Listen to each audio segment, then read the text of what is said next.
जय जय श्री कृष्ण, जय जय श्री राधे। संपूर्ण गीता पाठ हिंदी अनुवाद के क्रम में आपने पाठ 12 में सुना पुरुषोत्तम योग नामक 15वां अध्याय, जिसका प्रसंग था संसार वृक्ष का कथन और भगवत प्राप्ति का उपाय। जीवात्मा का विषय, प्रभाव सहित परमेश्वर के स्वरूप का विषय, 6 अक्षर पुरुषोत्तम का विषय। आज आप पाठ 13 में सुनेंगे देवासुर संप्रद्विभाग योग नामक 16वां अध्याय। इसका प्रसंग है फल सहित दैवी और आसुरी संपदा का कथन। आसुरी संपदा वालों के लक्षण और उनकी अधोगति का कथन।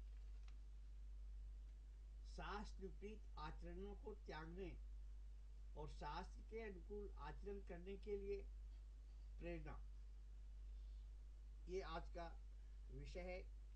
16वां अध्याय का पाठ 13।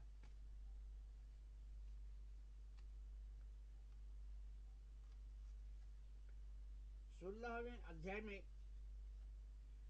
श्री कृष्ण भगवान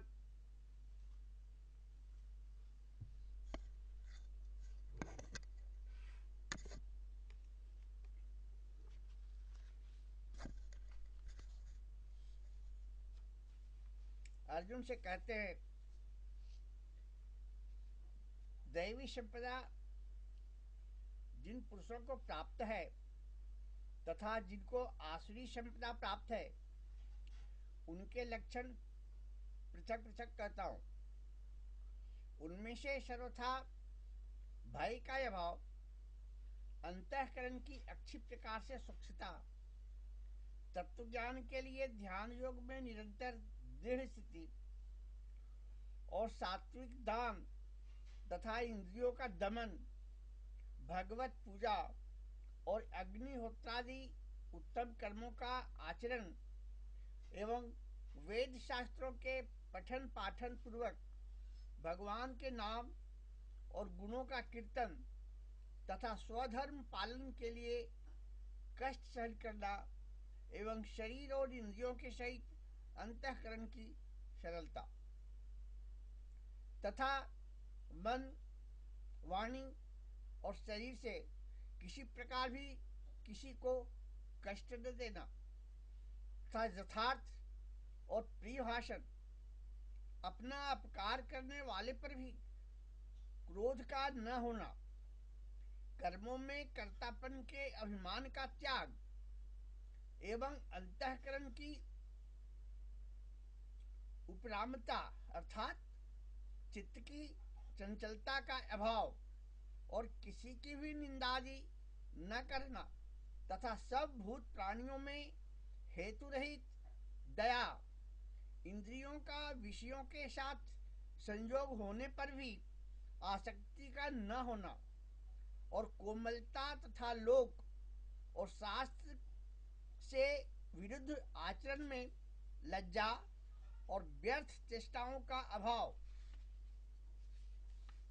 तथा तेज, क्षमा, धैर्य और बाहर भीतर की शुद्धि एवं किसी में भी शत्रु भाव का न होना और अपने पूज्यता के अभिमान का अभाव, यह सब तो हे अर्जुन दैवी संपदा को प्राप्त हुए पुरुष के लक्षण है।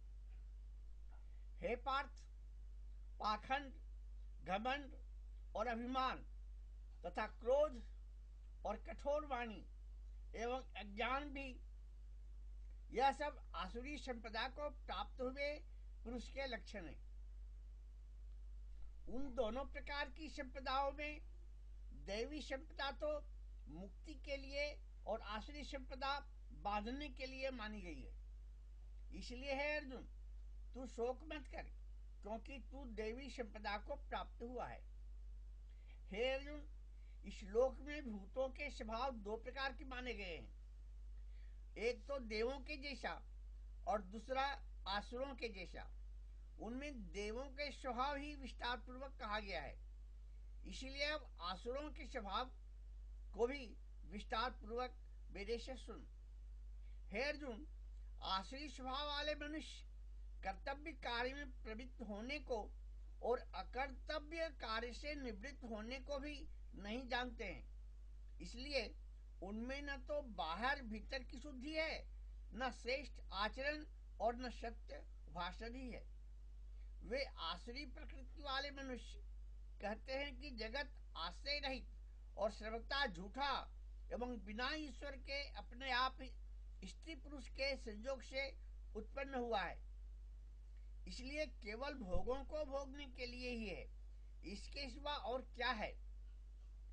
इस प्रकार इस मिथ्या ज्ञान को अवलंबन करके नष्ट हो गया है स्वभाव जिनका, तथा मंद है बुद्धि जिनकी, ऐसे वे सबका अपकार करने वाले क्रूर कर्मी मनुष्य केवल जगत का नाश करने के लिए ही उत्पन्न होते हैं।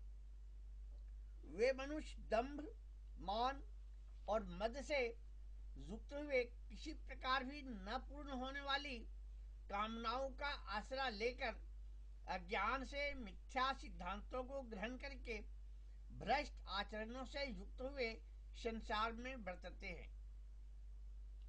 वे मरण पर्यंत रहने वाली अनंत चिंताओं को आश्रय किए हुए और विषय भोगों के भोगने में तत्पर हुए एवं इतना मात्र ही आनंद है ऐसे मानने वाले हैं।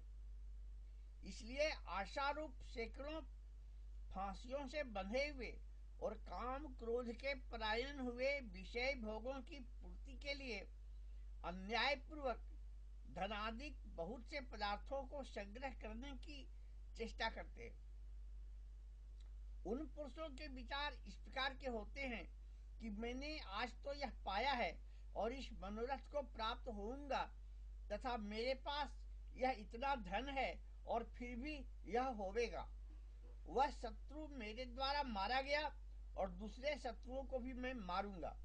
मैं ईश्वर और ऐश्वर्य को भोगने वाला हूँ और मैं सब सिद्धियों से युक्त और बलवान और सुखी हूँ। मैं बड़ा धनवान और बड़े कुटुंब वाला हूँ। मेरे समान दूसरा कौन है। मैं यज्ञ करूंगा, दान दूंगा, हर्ष को प्राप्त होऊंगा। इस प्रकार के अज्ञान से मोहित है,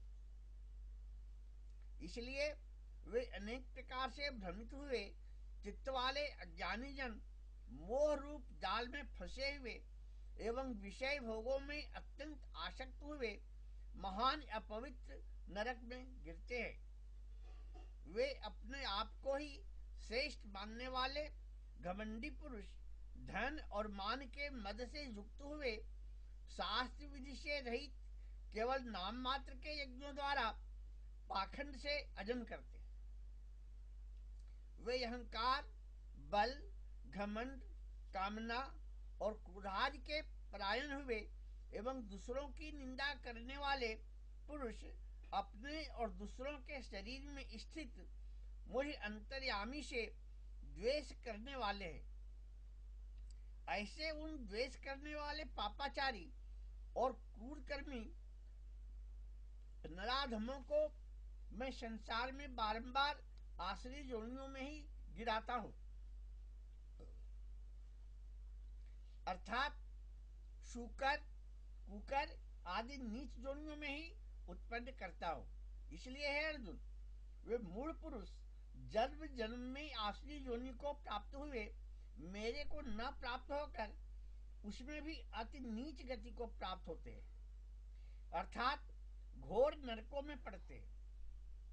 हे अर्जुन, काम, क्रोध तथा लोभ यह तीन प्रकार के नरक के द्वार आत्मा का नाश करने वाले हैं, अर्थात अधोगति में ले जाने वाले हैं। इससे इन तीनों को त्याग देना चाहिए, क्योंकि हे अर्जुन, इन तीनों नरक के द्वारों से मुक्त हुआ अर्थात काम, क्रोध और लोभादि विकारों से छुटा हुआ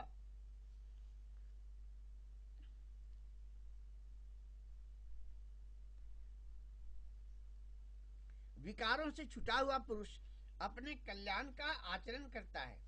इससे वह परम गति को जाता है, अर्थात मेरे को प्राप्त होता है। जो पुरुष शास्त्र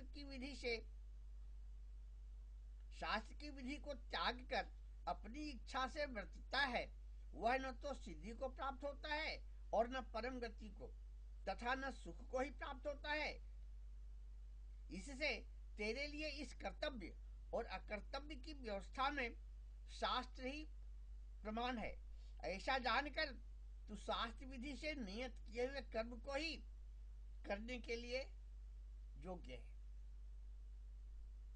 श्री भगवत गीता रूपी उपनिषद एवं ब्रह्म विद्या तथा योग शास्त्र विषयक श्री कृष्ण और अर्जुन के संवाद में देवासुर संपत्ति भाग योग नामक 16वां अध्याय यहाँ समाप्त होता है। आगे के पाठ में आप 17वें अध्याय को सुनेंगे। जय श्री कृष्ण, जय जय श्री राधे।